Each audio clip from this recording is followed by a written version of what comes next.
हिक ज़माने जी ॻाल्हि आहे जॾहिं सिंध जे हिक नंढड़े ॻोठ नूरपुर में माण्हू सादगीअ सां ज़िंदगी गुज़ारींदा हुआ। इन ॻोठ में हिकु ग़रीब छोकिरो रहंदो हो जंहिंजो नालो अली हो। अली यतीम हो, संदसि माउ पीउ नंढड़पण में ई गुज़ारे विया। अली अकेले ज़िंदगी गुज़ारण बावजूदि ॾाढो महिनती, ईमानदार ऐं सचो छोकिरो हुयो। हू हर रोज़ सुबुह सवेरे उथी ॻोठ जे माण्हुनि जा नंढड़ा नंढड़ा कम कंदो हो, जीअं पाणी भरणु, काठियूं गॾु करे रखणु या जानवरनि खे चारण लाइ वठी वञणु। उन जे बदिले में खेसि थोरो खाधो या कुझु पैसा मिली वेंदा हुआ, जीअं उन जो पेट जो गुज़र सफ़र थींदो रहंदो हो। हिकु ॾींहुं जॾहिं अली जंगल ॾांहुं काठियूं गॾु करणु वियो, तॾहिं हिन खे हिकु पुराणो थेलो नज़र आयो। उहो थेलो मिटीअ सां भरियल हो, पर जॾहिं हिन खोलियो त अंदरि सोन जा सिक्का चमकी रहिया हुया। अली हिकु लम्हे लाइ हैरान थी वियो। हिन जी दिलि में ख़्यालु आयो त जेकॾहिं मां ही सिक्का पाण वटि रखां त मुंहिंजी सॼी ज़िंदगी बदिलिजी वेंदी। मूंखे वरी महिनत करणी न पवंदी। पर पोइ ई संदसि ज़मीर खेसि चयो, न अली, ही तुंहिंजो माल नाहे, जेको तुंहिंजो नाहे, उहो रखणु गुनाह आहे। अली थोरी देरि वेही सोचींदो रहियो। पोइ हिन फ़ैसिलो कयो त हिन थेले खे ॻोठ जे सरदार वटि वठी वञां। जंहिं असली मालिक खे वापसि मिली वञे त उन जे लाइ बहितर इहो ई कमु आहे। जॾहिं अली ॻोठ में वापसि आयो त सिधो सरदार जे घर वियो। सरदार हिकु अमीर ऐं असर रसूख़ वारो माण्हू हो। अली अदब सां खेसि सलाम कयो ऐं चयो, सरदार साहब, मूंखे जंगल में ही थेलो मिलियो आहे, शायदि कंहिंजो विञाइजी वियो आहे। सरदार जॾहिं थेलो खोलियो त संदसि अखियूं हैरत सां खुली वयूं। अंदरि सोन जा सिक्का चमकी रहिया हुया। हिन अली खे गौर सां ॾिठो ऐं चयो, तूं हिन खे पाण वटि बि रखी सघीं थो, कंहिंखे ख़बर न पवे हा। अली वराणियो, न सरदार साहब, सचाई इहा ई सभ खां वॾी दौलत आहे। मूंखे हराम जो माल क़बूल नाहे। सरदार अली जी ईमानदारीअ खां तमामु घणो मुतासिर थियो। हिन ॻोठ में ऐलान करायो त जंहिंजो बि थेलो विञाइजी वियो हुजे, उहो अची सुञाणप करे पंहिंजो थेलो मूं वटां खणी वञे। कुझु ॾींहं पोइ हिकु वापारी ॻोठ में आयो जंहिंजो नालो हामिद हुयो।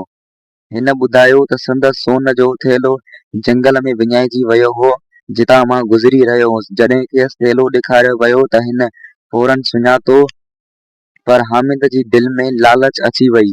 हिन चयो, ही मुंहिंजो थेलो त आहे, पर हिन में वधीक सिक्का बि हुया, जेके हिन वक़्तु हिन में मौजूदु न आहिनि। कंहिं कुझु सिक्का कढी छॾिया आहिनि। अली हैरान थी वियो, छो त हिन कुझु बि न खंयो हो। सरदार खे शक थियो, पर को सबूत न हो। सरदार चयो, ठीकु आहे, असां हिन मामले जो फ़ैसिलो अक़लमंदीअ सां कंदासीं। सरदार अली खे चयो, तूं सच ॿुधाए, छा तोखां का ग़लती थी आहे? अली बिना डप जे जवाबु ॾिनो, न, मूं कुझु बि न खंयो आहे ऐं मूंखां का बि ग़लती न थी वई आहे। सरदार हामिद खां पुछो, तूं ॿुधाए, तुंहिंजे थेले में केतिरा सिक्का हुया? हामिद सोचण लॻो, छो त खेसि सही तादाद या न हो। हिन अंदाज़ो लॻाईंदे चयो। सरदार मुस्कुराईंदे चयो, जेकॾहिं तुंहिंजे थेले में वधीक सिक्का हुआ त पोइ ही थेलो तुंहिंजो नथो थी सघे, छो त हिन में घटि सिक्का आहिनि। तंहिं करे ही थेलो उन माण्हू जो आहे जंहिंखे उहो मिलियो आहे, ऐं उहो आहे अली। हामिद शर्म खां कमु झुकाए छॾे ॾिनो। संदसि कूड़ ज़ाहिर थी पियो। सरदार अली ॾांहुं रुख चयो, तूं ईमानदारीअ जो मिसाल आहीं। ही थेलो हाणे तुंहिंजो आहे अली। अली चयो, न सरदार साहब, मां कंहिंजो हक़ न खणंदुसि। जेकॾहिं उहो हिन जो आहे त खेसि ॾिनो वञे। सरदार चयो, पर हिन कूड़ ॻाल्हायो आहे, तंहिं करे उहो हिन जो हक़दार नाहे। आख़िरकार सरदार फ़ैसिलो कयो त सिक्का ॻोठ जे भलाईअ लाइ इस्तेमालु कया वेंदा ऐं अलीअ खे उन जी ईमानदारीअ जो इनाम ॾिनो वेंदो। सरदार अली खे पंहिंजे घर में रहण जी आछ कई ऐं खेसि तालीम ॾियणु शुरू कई। अली महिनत सां पढ़णु लॻो ऐं कुझु सालनि में हिकु होशियारु ऐं इज़तदार नौजवान बणिजी वियो। कुझु वक़्तु गुज़रंदे रहियो। हिकु ॾींहुं अली पाण ॻोठ जो सरदार बणिजी वियो। हिन हमेशा इंसाफ़, सचाई ऐं ईमानदारीअ खे ओलियत ॾिनी। ॻोठ जा माण्हू चवंदा हुआ, जेकॾहिं अली जहिड़ा माण्हू हुकुमरान थियण लॻा त दुनिया जन्नत बणिजी वेंदी। ऐं हामिद, हू पंहिंजे कूड़ जे करे हर हंधि बदनाम थी वियो, खेसि हर को धोखेबाज़ सम्झण लॻो। ऐं आख़िरकार हिन पंहिंजो ग़लतियूं समझी तौबा कई। हिन कहाणी मां इहो सबक थो मिले, ही कहाणी असांखे सेखारे थी त सचाई ऐं ईमानदारी कॾहिं बि ज़ाया न थींदियूं आहिनि। जेतोणीकि कॾहिं कॾहिं सचाई मुश्किल लॻे पर आख़िरकार उन जो इनाम ज़रूर मिलंदो आहे। उम्मीद आहे ही तव्हांखे मुंहिंजूं कहाणियूं पसंदि आयूं हूंदियूं।